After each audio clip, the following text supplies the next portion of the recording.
আসসালামাইকুম, সবাই কেমন আছেন? আশা করি ভালো আছেন। আজকে আমরা আম বানানি খাবো। এই জন্য দেখেন, এই যে এখানে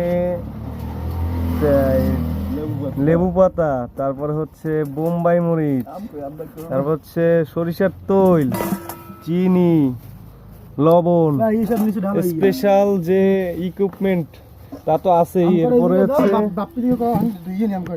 এরপরে হচ্ছে এই যে আম, এই যে কাঙ্ক্ষিত সেই আম। এ দেখেন পুরো একেবারে গাছ থেকে মাত্র পাড়া, এই যে কষও এখন পর্যন্ত যায় না। দেখেন এগুলো দিয়ে আজকে কঠিন আকার একটা ভরপুর বানানি হবে। আশা করি আপনাদেরকে দেখাবো আজকে আমরা সবাই মিলে। একটা খুবই একটা ভালো একটা বানানি হবে আশা করি। হ্যাঁ, এই যে আম ছেলাছিলি চলতেছে, তারপরে হবে মাখা।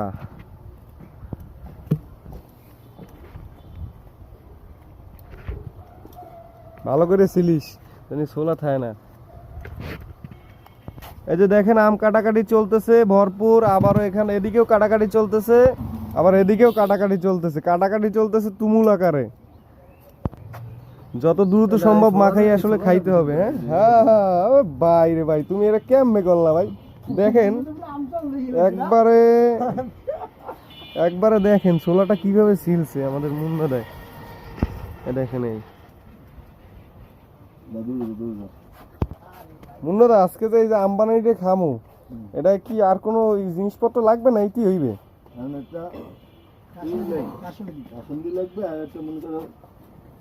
কাসুন্দি দে বা এর মধ্যে। বন্ধু যাইতেছে স্টেডিয়ামে খেলতে, আরে বললাম যে আম খাইয়ে যা। বোম্বাই মরিচের কালার দেখলি তো আমার মানে